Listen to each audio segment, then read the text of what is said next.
네, 회의 진행에 앞서 우측에 지금 앞쪽에 이제 벽면을 보시면 김대중 노무현 대통령님과 함께 문재인 대통령님 사진이 걸려 있습니다.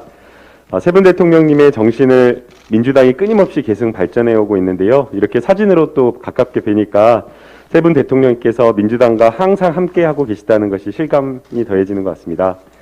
민생과 경제, 민주주의와 인권, 한반도 평화 정착을 위해 민주당이 더 노력하고 앞장서겠다는 다짐을 합니다. 이제 이재명 당대표의 속개 선언으로 더불어민주당 제16차 최고위원회의 공개회의를 시작하겠습니다.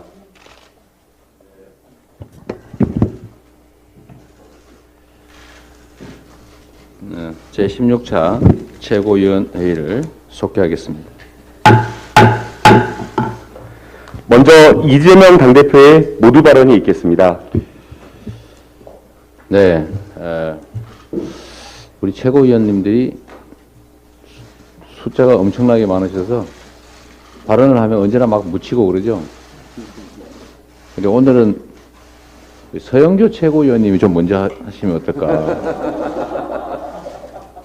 사실 서영교 최고위원님은 우리 박찬대 최고위원님하고 순서에 대해서 사실은 상당히 좀 그런 약간 좀 그런 마음이 있으실 수 있어요, 그죠? 네, 오늘은 우리 서영교 최고님 대신에 짧게. 네.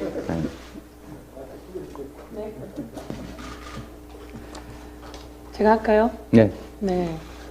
진짜 얘기를 진즉에 해주시지. 정말 당황스럽습니다. 준비 잘했을 때 첫 번째 시켜주시면 참 좋으련만. 제가 기재위원입니다. 기재위원인데 대한민국의 국유재산들, 공공기관 민영화 얘기가 윤석열 정부에서 자꾸 나오고 있습니다. 윤석열 정부는 왜 공공기관들을 민영화하려고 하는 거죠? 왜 국유재산을 함부로 매각하려고 하는 거죠? 공공기관을 민영화하고 국유재산을 매각함으로써 국민이 손해를 보고 있는 과거의 사례가 벌써 많이 나왔음에도 불구하고 윤석열 정부가 공공기관을 민영화하고 그리고 또 국유재산을 매각하려고 하는 것에 대해서 단호히 저지할 것이다, 이렇게 말씀드리겠습니다. MBC가 윤석열 대통령의 미국에서의 발언을 보도했다고 국민의힘의 권성동 의원이 MBC를 국민의힘 의원들과 찾아갔습니다. 찾아가서는 이렇게 이야기합니다. 권성동 항의 방문 중에 MBC 민영화 논의 진지하게 시작할 때 제정신입니까 도대체? 아니, 대한민국의 공영방송을 자기 마음에 안 든다고 민영화를 진지하게 시작한다고요? YTN 여기도 계십니다. YTN 관련해서 민영화, 한전, KDN은 민영화 생각이 없는데 산업부가 뒤에 배후에 있는지 민영화를 지시한 것 같다라고 하는 의혹이 제기되고 있습니다. 우리의 공영방송들조차 대통령 입맛에 맞게 하려고 하면 안 된다, 이렇게 말씀드리겠습니다. 오늘 제가 준비한 게 있긴 한데요. 알고 보니 시리즈 1 감사원 사무총장 문자 있지 않았습니까? 오늘 또 제대로 해명 자료가 나갈 겁니다. 무식한 소리 말라는 취지입니다. 이 사람 왜 이런 소리를 하는 겁니까? 알고 보니 감사원 배후에 대통령실 국정기획비서관이 있었다는 거 아닙니까? 감사원 배후에 알고 보니 대통령실 국정기획비서관이, 알고 보니 대통령실 국정기획수석, 국정기획수석의 윗사람은 누굽니까? 윤석열 대통령입니다. 알고 보니 대통령실 이런 일 해서는 안 됩니다. 책임을 묻겠습니다. 예. 네. 민영화는 정말로 중요한 의제인데, 민영화 제가 말했다고 저를 고발하지 않았습니까? 국민의힘이? 참 이해가 안 되는. 네. 대표님 말씀. 네, 다음으로 박홍근 원내대표의 발언이 있겠습니다. 북한의 위협에 대응하려고 쏜 미사일이 우리 영토로, 그것도 민가에서 700m 떨어진 곳에 나타나면서 국민들은 가슴을 쓸어내렸습니다. 작전이 실패했다면 사후 대응이라도 제대로 했어야 합니다. 그러나 군은 낙탄 사건 발생 후 8시간이 지나도록 재난 문자는커녕 엠바고, 기사 삭제 요청 등 숨기기에만 급급했습니다. 폭발음과 번쩍이는 섬광에 주민들 신고와 문의가 쇄도했지만 대통령실도 국가안보실도 합참도 모두 국민을 방치한 셈입니다. 결국 강릉 시민들만 영문도 모른 채 밤새 공포와 불안에 떨어야 했습니다. 심각한 작전 실패이자 안보 실패입니다. 그런데 어제 정진석 비대위원장은 문재인 정부 5년간 저자세 외교와 평화쇼가 총체적 위기를 불러왔다며 또다시 전 정부를 탓했습니다. 부실, 빈손, 굴욕순방 외교의 총극을 연출한 윤석열 정부가 할 말은 아닌 것 같습니다. 취임 5개월 만에 안보 리스크를 증가시킨 것은 바로 윤석열 정부입니다. 강대강 대치 속에 한반도는 평화가 아닌 긴장 위기만 높아지고 있습니다. 가뜩이나 3고 경제 위기 상황에서 코리아 디스카운트까지 겹쳐 경제의 어려움은 더욱 가중되고 있습니다. 지우 책임명, 지극히 어리석은 사람도 남을 나무라는 데는 총명하다더니 바로 국민의 힘을 일컫는 말인가 봅니다. 흘러간 유행가도 하루 이틀입니다. 집권한 정부 여당이 국민을 방치해놓고 책임도 못 지고 이게 다 전 정부 때문이야 라고 한다면 어느 국민이 납득하겠습니까? 일촉즉발의 이 엄중한 한반도 상황 속에서 국민은 윤석열 정권의 일거수일투족을 주시하고 있을 뿐입니다. 민주당 국방위원들은 오늘 강릉 낙탄 사고 현장을 직접 방문합니다. 강릉은 1996년 무장공비 사건으로 가뜩이나 트라우마가 깊은 곳입니다. 현지 주민들의 이야기를 충실히 듣겠습니다. 대한민국의 굳건한 안보와 국민 불안 해소를 위해 모든 노력을 다하겠다는 말씀을 드립니다. 폭주하는 윤석열차가 민심의 선로에서 탈선하기 일보 직전입니다. 국민 64%가 순방 중 비속어 논란을 외교 참사라 지적했고 대통령 사과가 필요하다는 응답이 무려 70%에 달했습니다. 국민 10명 중 6명은 MBC 보도에 대해 대통령실이 언론을 탄압하는 과도한 대응을 하고 있다고 답했습니다. 윤석열 정권의 폭주에 민심은 매섭게 경고음을 내는데 여당은 계속 딴소리입니다. 대통령의 사과는커녕 전 정부에 대한 정치 탄압에만 온 힘을 기울입니다. 대통령의 체리 따봉 문자를 이어 감사원 실세 사무총장과 대통령실 왕수석의 권권유착 문자로 온 나라가 시끄럽습니다. 대통령실이 총괄 기획하고 감사원이 하청으로 실행한 대통령실과 감사원의 게이트, 즉 대감 게이트로 볼 수밖에 없습니다. 명백한 국기문란이자 헌정유린의 증거가 드러나는데도 윤 대통령은 관여할 시간적 여유가 없다고 합니다. 대선 때 윤 대통령을 찍었다가 지금은 지지를 처리했다는 사람들이 가장 큰 이유로 대통령의 체리 따봉 문자를 꼽습니다. 당시의 대통령은 당무에 일절 개입하지 않는다고 말했지만 뒤로는 체리 따봉 문자를 원내대표에게 보냈습니다. 이번에도 독립기관이라더니 뒤로는 감사원을 통해서 절차와 과정을 뛰어넘는 감사를 해온 것입니다. 권권유착 혐의와 정치감사, 하명감사는 헌법과 감사원법을 명백히 위반했습니다. 공무상 비밀 누설과 직권남용 소지도 있습니다. 민주당은 감사원장과 사무총장을 다음 주 고발 조치하겠습니다. 감사원과 대통령실에 대한 공수처의 조속한 수사도 다시 한번 강력히 촉구합니다. 공수처의 존재의 이유를 입증해 주시기 바랍니다. 감사원장 사퇴와 사무총장 해임 그리고 엄정한 수사를 계속 기피한다면 우리 민주당은 국기문란성 책임을 묻기 위해 국회법에 따른 청문회나 국정조사 등 절차를 검토하지 않을 수 없습니다. 윤석열 대통령은 이제 그만 정치 탄압 폭주는 멈추고 외교 참사 등 실정을 국민께 바로 사과한 후 위기에 처한 민생경제와 안보 관리에만 전념하시기 바랍니다. 이상입니다. 네, 다음으로 정청래 최고위원의 발언이 있겠습니다. 미사일 거꾸로 날리면 쪽팔려서 어떡하나. 킬체인의 핵심 무기인 현무2 낙탄 사고가 있었습니다. 이것도 일찍이 보지 못했던 일입니다. 사람은 실수나 사고가 있을 수 있습니다. 그러나 그 실수를 어떻게 수습하고 대하는 태도를 국민들은 봅니다. 저도 여러분들도 이게 믿어지십니까? 낙탄 사고가 있자마자 합참에서 발표했습니다. 강릉 낙탄은 사실이지만 화재나 폭발은 없었다. 강원 도민일보에서 그 현장을 사진을 찍어서 이 제목과 함께 이 화재 폭발 사고가 있는 사진을 동시에 실었습니다. 너무 이상하지 않습니까? 이 정도? 어떻게 강릉 시민들이 사진도 찍고 동영상도 돌리고 있는 그 시간에 폭발 사고는 없었다. 화재는 없었다. 군 골프장에서 불이 나면 그건 화재 사고 아닙니까? 큰일 날 뻔했습니다. 천만다행이긴 하지만 우리 정부의 대응은 재앙적 수준입니다.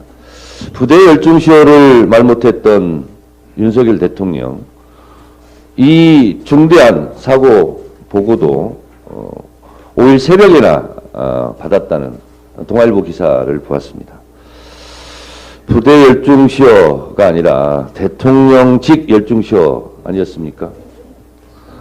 그동안 사실상 대통령은 부재 중이었고 사실상 국군 통수권자는 공석 중 아니었습니까? 참으로 한심합니다.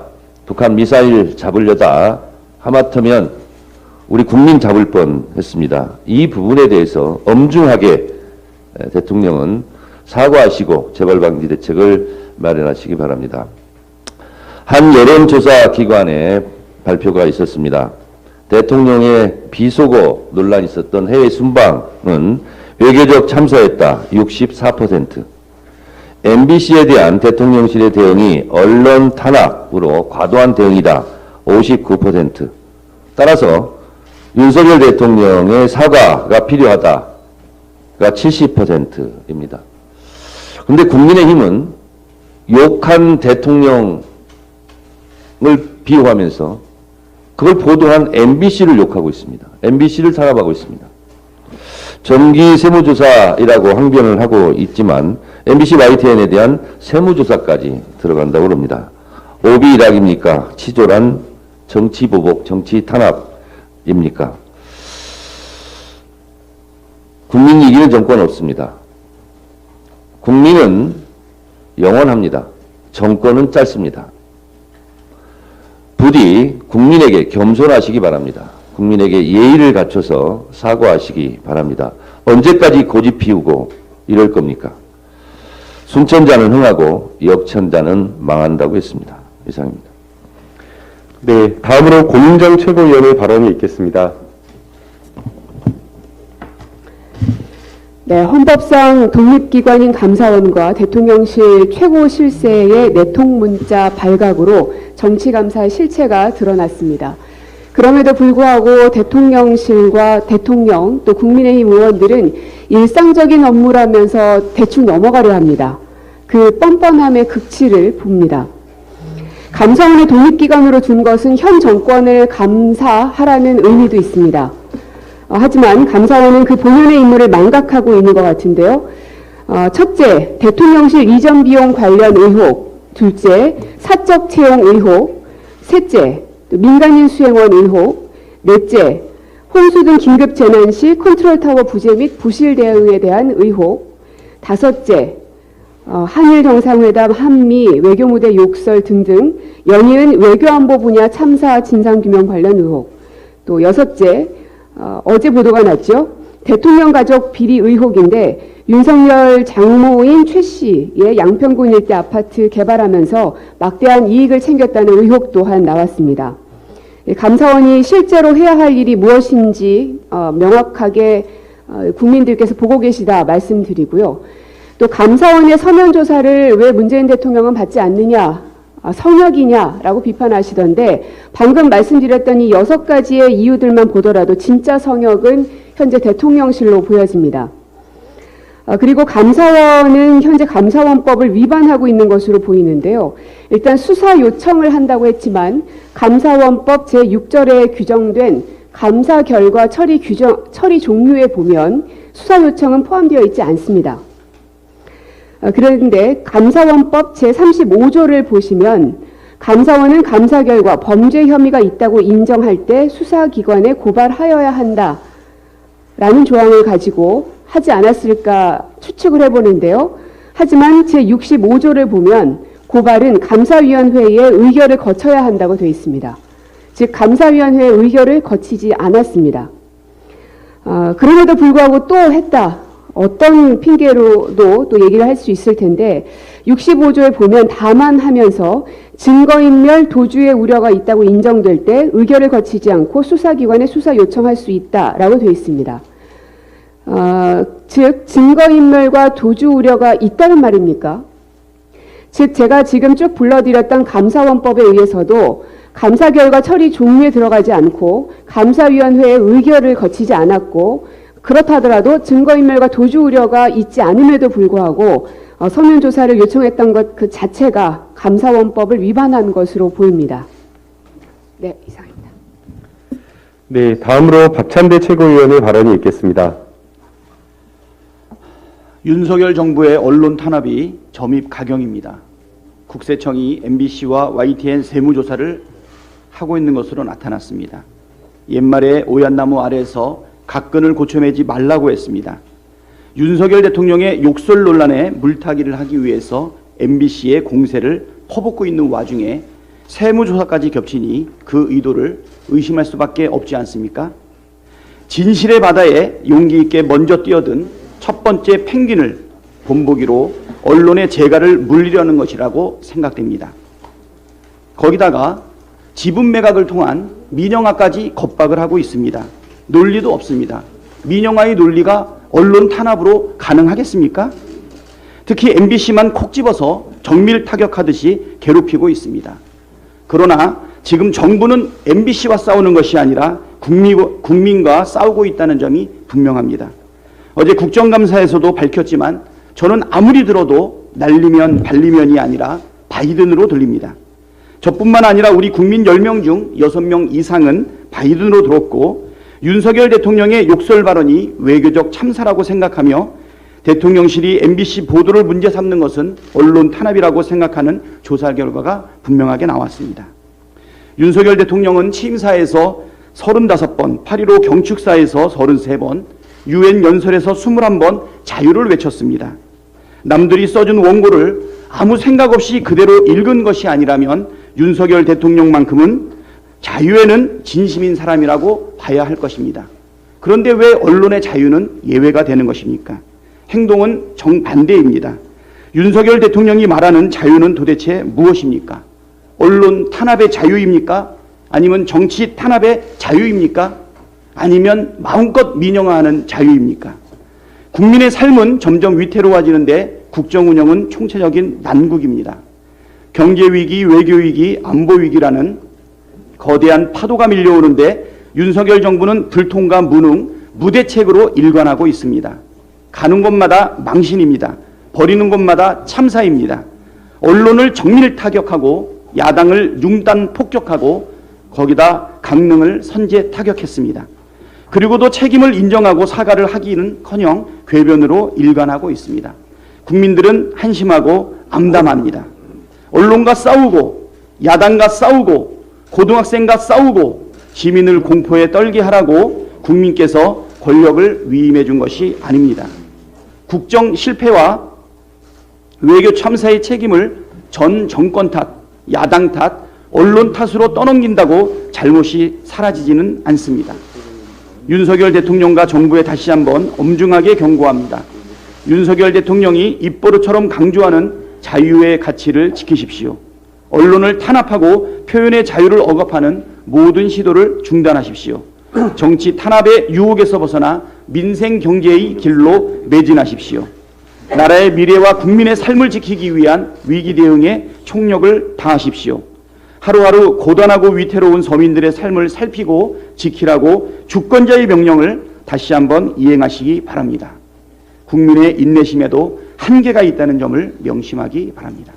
이상입니다. 네, 다음으로 손숙 최고위원의 발언이 있겠습니다.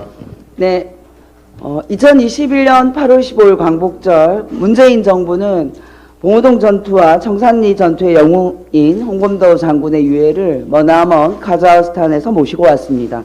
대한민국 공군 전투기 6대가 홍범도 장군의 유해를 실은 특별수송기를 대한민국 영공에서 맞이하면서 호위했습니다. 왜 육지에서 맞이하지 않고 영공까지 전투기가 나가서 홍범도 장군을 맞이했을까요? 영토는 물론이고 영해와 영공까지 대한민국 주권이 미치는 곳입니다. 그래서 홍범도 장군 유해가 우리 주권 지역인 영공에 도착하자마자 맞이한 것입니다. 자랑스러운 대한민국 공군 파일럿이 전투기 안에서 홍범도 장군의 유해를 향하여 거수 경례를 하던 감동적인 모습을 잊을 수가 없습니다. 홍범도 장군을 공격했던 일본의 군대가 대한민국으로 돌아왔습니다. 지난 30일 독도를 자국 영토라고 주장하는 일본의 해상 자위대가 전범기인 우길기를 달고 사상 처음으로 독도 인근 동해에서 한미일 군사훈련을 실시했습니다. 국민들의 참담한 심정은 아랑곳하지 않고 어제 6일 오후 한미일 해상 미사일 훈련을 추가로 실시했습니다. 게다가 훈련 사실을 훈련 직전에 국감 중인 국회 국방위원들 일부에게만 문자로 통보했습니다. 대한민국 군대가 독도를 자국 영토라고 주장하는 일본 자위대와 동해에서 미사일 훈련까지 하면서 대한민국 국회 국방위원들에게 사전 보고조차 없었다는 이 현실에 분노합니다. 우리나라를 침략하고도 사죄하지 않고 독도를 호시탐탐 노리는 일본의 자위대를 우리 독도 인근에서 맞이하는 것은 굳건한 조국 수호의 정신이 죽은 행위입니다. 윤석열 정부 김태효 국가안보실 1차장은 자위대가 주권 국가로서의 교전권을 사용하지 못하는 상태에 영원히 있어야 한다는 논리는 대단히 편협하다는 망언을 한 극우적 인물입니다. 즉 2차 대전 패전국인 일본국 헌법 제9조에서도 자위대를 교전권을 가진 군대로 인정하지 않는데 일본에게 침략당했던 한국의 국가안보실 1차장이 자위대를 군대로 인정한 인물입니다. 이런 인물이 국가안보실 1차장으로 있는 윤석열 정부의 친일 굴욕 외교에 이은 친일 굴욕 국방을 국민과 함께 규탄합니다. 이상입니다. 네, 다음으로 임선숙 최고위원의 발언이 있겠습니다. 네. 전 대통령을 겨냥한 서해 감사는 갈수록 감사원발 국정농단 사건이 되고 있습니다. 감사위원회 의결을 거치지 않은 위법한 감사를 했을 뿐 아니라 감사원 유병호 사무총장은 대통령실 국정기획수석에게 상황 보고를 하고 있습니다. 정치적 중립성과 독립성을 지켜야 할 감사원이 대통령실에 긴밀하게 유착되어 정권의 하수인으로 전락해서 사정의 칼을 사정없이 휘두르고 있는 것입니다. 이도 모자라 감사원은 법을 위반하고 직권남용 행위를 통해 진행된 서해 감사 결과를 국정감사 기간 중에 감사 중간 발표를 하겠다고 합니다. 위법행위를 또 다른 위법행위로 덮겠다는 것입니다. 이 심각한 국기문란 사태를 유발하고 있는 감사원 책임자들에 대한 문책과 수사가 신속히 이루어져야 합니다. 문체부는 고등학생이 그린 카툰 윤석열차를 전시한 만화영상진흥원에 대해 엄중 경고와 후원 취소로 강경 대응하고 있습니다. 정치적 의도나 타인의 명예를 훼손하지 않아야 한다는 후원 조건 위반이라는데 문화예술계는 표현의 자유를 심각하게 침해하고 검열행위라면서 강력하게 반발하고 있습니다. 광주에선 이 윤석열차 논란을 보면서 2014년 광주의 세월 5월 사건이 떠오른다는 이야기가 나오고 있습니다. 광주에서 오다 보니까 좀 적게 이게 그림이 그려졌습니다. 이 세월 5월은 홍성담 작가가 광주 비엔날레 창립 20주년 특별전 전시를 위해서 그린 10m짜리 대형 걸개 그림입니다. 당시 세월호가 침몰되어 있는 상태였는데 광주 어머니가 세월호를 들어 올려서 아이들을 전부 구조해서 데리고 온다는 내용입니다. 그런데 그림에서 박근혜 대통령을 허수아비로 무효사한 부분이 문제 삼아졌습니다. 비엔날레 측은 전시 유보 결정을 했고 작가는 결국 이 박 대통령 부분을 닭머리로 수정을 했습니다. 그래도 결국 비엔날레에 전시되지 못했습니다. 광주시장은 이와 관련해서 표현의 자유를 심각하게 침해했다는 비판이 계속되었고 2년 뒤에 결국 광주시장이 세월 5 전시를 못한 것에 대해서 사과를 합니다. 사과를 할 때 문체부 차관의 압력을 받아서 그렇게 했노라고 이야기를 했습니다. 그리고 2016년이 지난 그 다음에 블랙리스트 사건, 최순실 국정농단이 드러나면서 결국 정권이 몰락했습니다. 윤석열 대통령은 자유를 취임사에서 35번, 유엔 총회 연설에서 21번이나 언급했지만 윤석열 차 사건, 그리고 MBC에 대한 언론 탄압 등을 보면 어떤 비판도 감수하지 못하는 검열의 칼을 든 무시무시한 검열관을 봅니다. 윤석열 정권은 비판을 겸허하게 수용하지 못하고 민심을 거스르며 표현의 자유를 억압했던 전 정권의 말로에서 교훈을 찾기 바랍니다. 잘못 휘두른 사정의 칼, 검열의 칼은 결국 칼을 든 자를 겨누게 될 것입니다. 수많은 피해자를 만들어내고 있는 윤석열 열차의 폭주를 멈출 것을 강력하게 촉구합니다. 이상입니다. 네, 다음으로 이재명 당대표의 발언이 있겠습니다.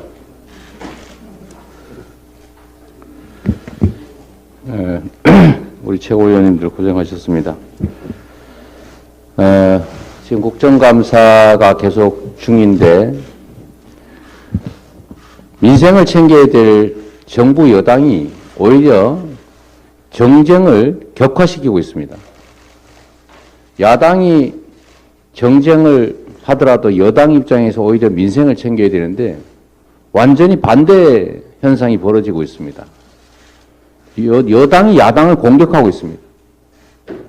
이 국정을 하자는 게 아니라 정쟁을 하자고 나오고 있는 이 정부 여당, 국민이 왜 현 정부에 대한민국을 이끌어갈 권력을 맡겼는지 다시 한번 되돌아보시기 바랍니다. 정치가 왜 존재하는지, 대통령과 국회의원과 이 정치 집단은 대체 왜 권한을 부여받았는지를 진지하게 되새겨 볼 때라는 생각이 듭니다.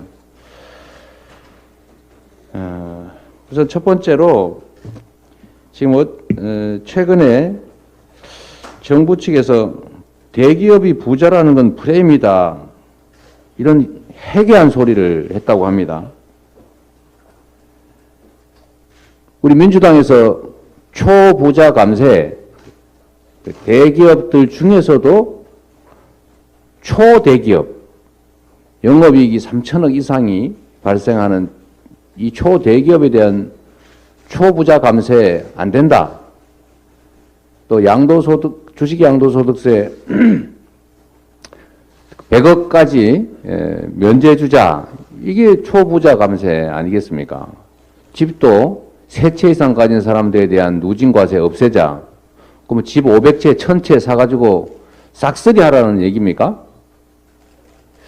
이런 데 대한 감세를 지금 계속 강행하겠다고 하는데 이게 이 정부가 우리 5천만 국민을 위한 정부인지 상위 0.01%를 위한 특권 정부인지 도대체 알기가 어렵다, 그런 말씀드립니다. 감세하면 경제 살아난다, 이런 해괴한 얘기하고 있는데 지금 바이든 정부가 지금 만든 IRA법, 소위 인플레 억제법도 기실 그 내부 본질은 법인세 증세입니다. 그리고 영국의 보수당이 감세하겠다고 했다가 최근에 철회했습니다. 독일, 유럽 국가들은 오히려 횡재세 도입해서 이 많은 초과이익 내고 있는 기업들한테 추가 세금을 걷고 있습니다. 그런데 우리 정부는 완전히 반대로 가고 있습니다. 이 초부자 감세, 우리 민주당 결코 용납하지 않겠다, 이 말씀 드립니다. 자꾸 고집 부려서 양극화 완화 심화시키는 그런 일 포기하시기 바랍니다. 정말로 민생과 경제가 중요합니다. 정쟁을 하더라도 기본적으로 민생과 경제를 챙겨가면서 해야 될 텐데 이 현 정부 보면 민생 경제를 완전히 포기한 것 같습니다. 우리가 보통 안보가 경제다, 평화가 경제다 이렇게 얘기합니다. 근데 지금 안보 불안이 참으로 심각합니다. 이 안보 불안은 곧 경제 불안으로 이어집니다. 우리 국민들 사이에 이러다가 혹시 다시 국지전이나 전쟁 벌어지는 거 아니냐 이런 걱정들이 점점 늘어나고 있습니다. 왜 국민들에게 이런 걱정을 하게 합니까? 낙탄 사고는 일회적인 사고라고 변명할지 혹시 모르겠지만 지금 더 심각한 문제가 벌어지고 있습니다. 바로 한미일 합동 군사훈련입니다. 지금 일본은 과거 남침보다 5년 전까지 한국을 무력 지배했던 나라입니다. 과거에 대해서 진지하게 반성하고 사과하지 않습니다. 인권 침해, 위안부, 강제징용 문제 가지고 계속 오히려 문제 삼습니다. 독도가 자기 땅이라고 끊임없이 우깁니다. 독도를 분쟁 지역화하려고 계속 시도하고 있는데 일본 헌법조차도 자위되는 군대가 아니다. 교정권이 없다라고 하고 있는데 대한민국 국군이 미군과 함께 한미 군사훈련 하는 거야 누가 뭐라 하겠습니까? 그런데 일본을 끌어들여서 한미일 합동 군사훈련을 하면 일본 군대, 일본 자위대를 정식 군대로 인정하는 것으로 해석될 수 있지 않습니까? 지금 한미일 군사동맹이 초미의 관심사입니다.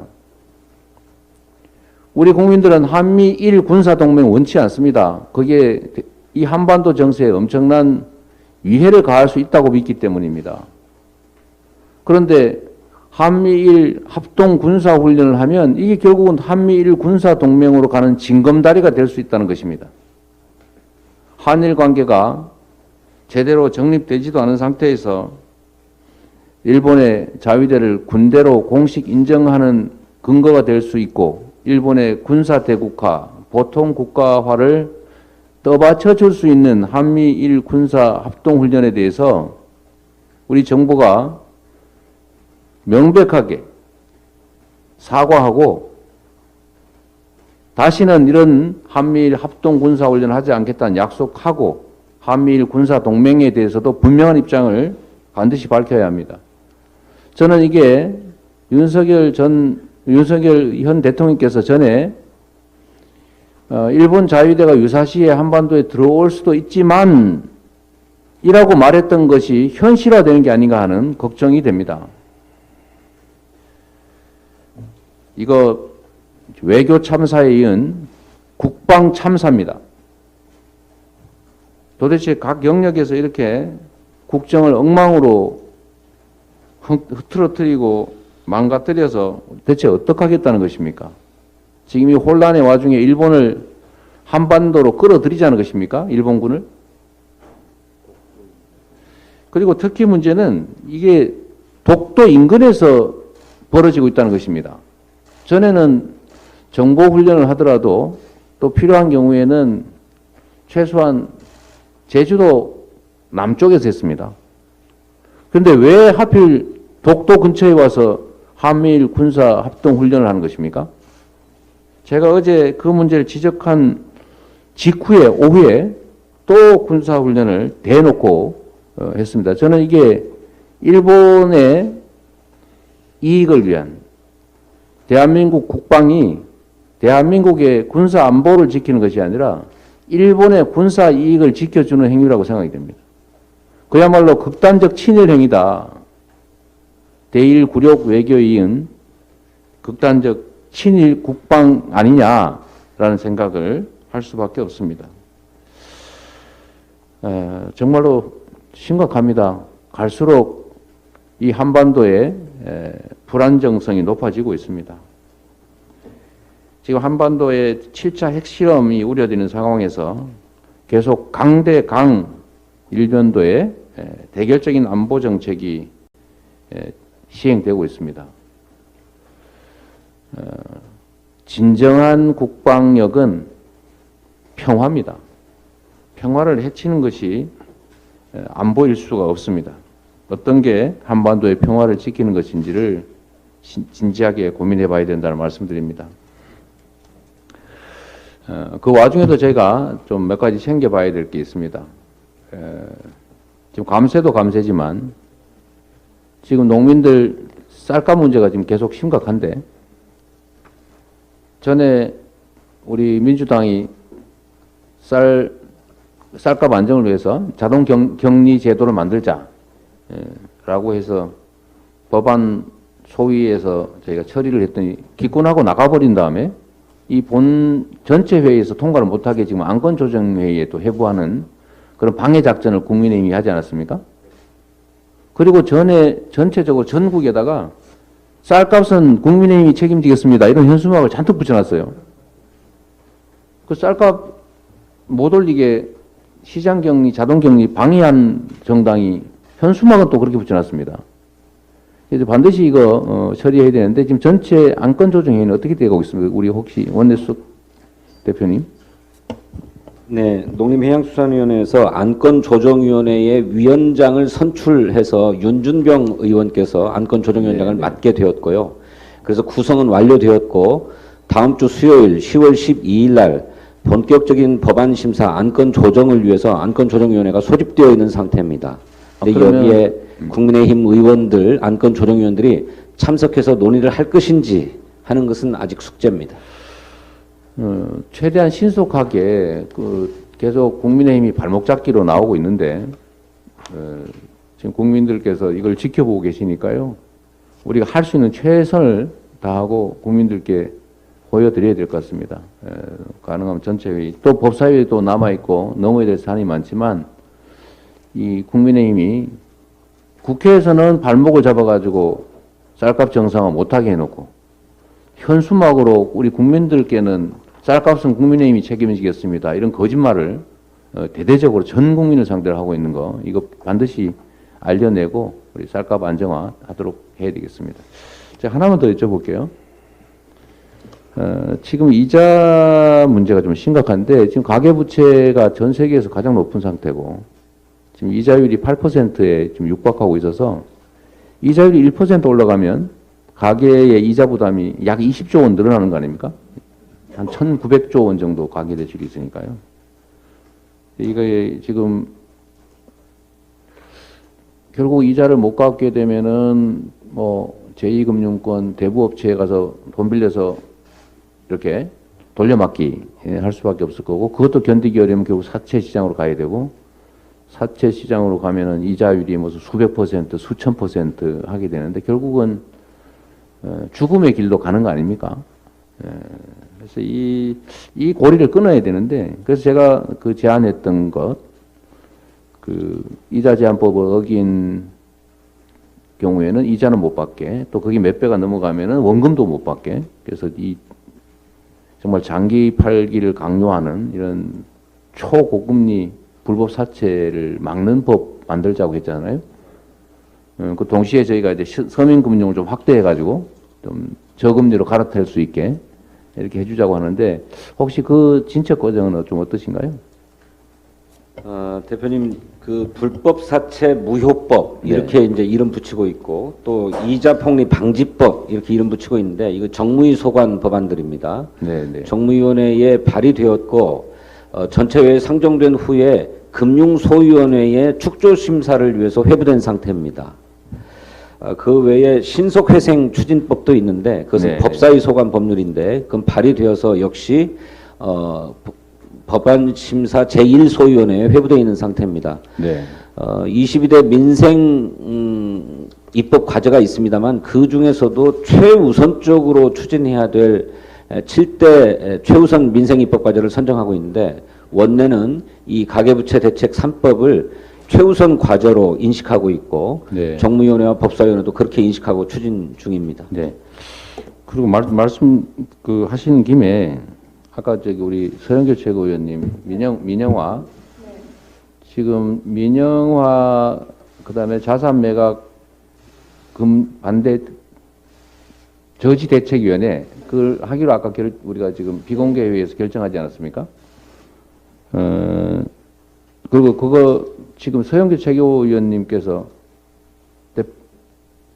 위원장을 맡기로 하셨죠? 근데 이게 민영화가 지금 각 부문에서 실제로 그 시도되고 있는데 이름은 다들 바꿔가지고 다양한 방식으로 자산 매각을 한다든지 지분 매각을 한다든지 뭐 여러 가지 방식들이 있는데 뭐 민영화 방지와 관련된 법안을 제가 1호 법안으로 좀 냈지 않습니까? 혹시 그거는 어떻게 진행되고 있나요?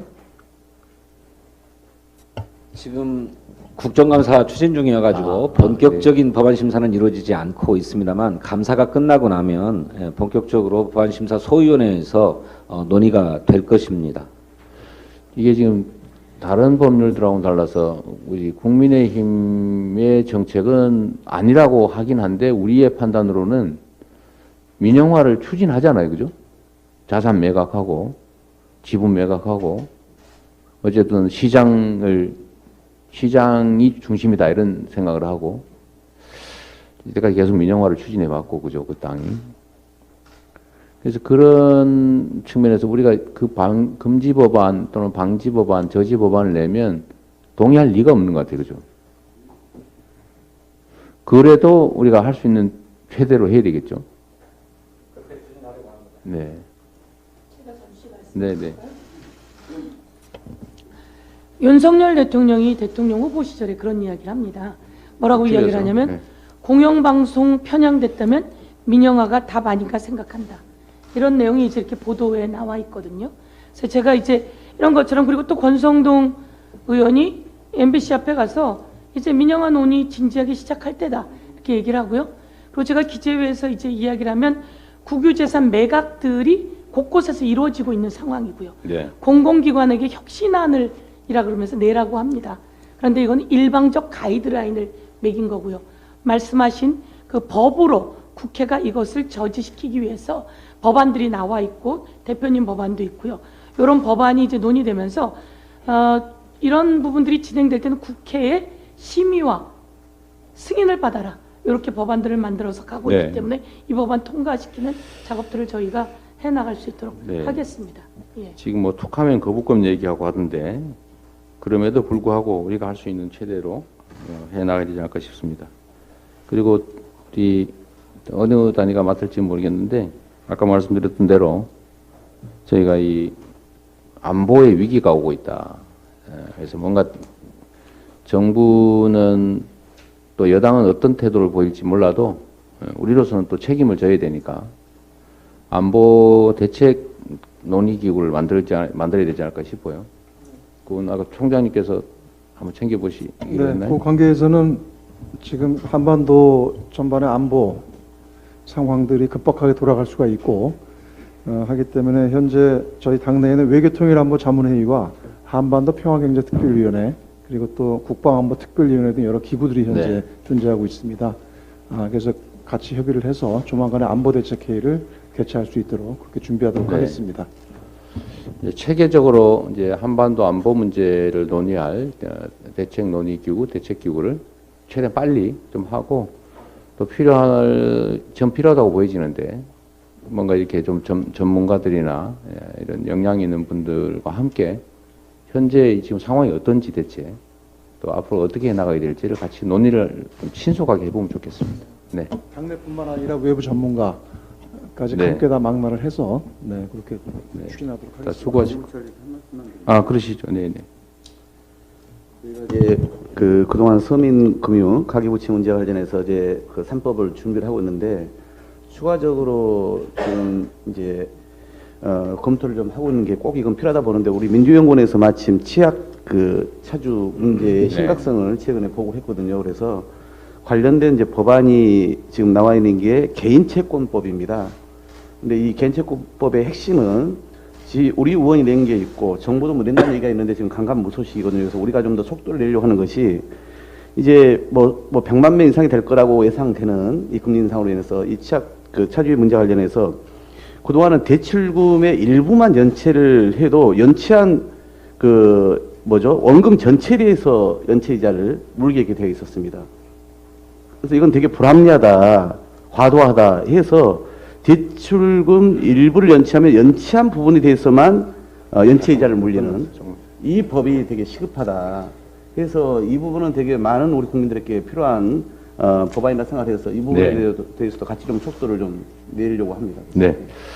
자, 오늘 회의가 좀 길어졌는데 어쨌든 워낙 상황이 급박하고 혈안들이 많아서 그런데요. 일단 공개회의는 여기까지 하고 다시 또 아까 말씀드린 대로 좀 더 논의를 이어가도록 하겠습니다. 자, 회의를 일단 중단? 정회하고 정의를 하도록 하겠습니다. 네, 회의를 비공개로 전환하겠습니다. 언론인 여러분, 보좌진 여러분 협조 부탁드립니다.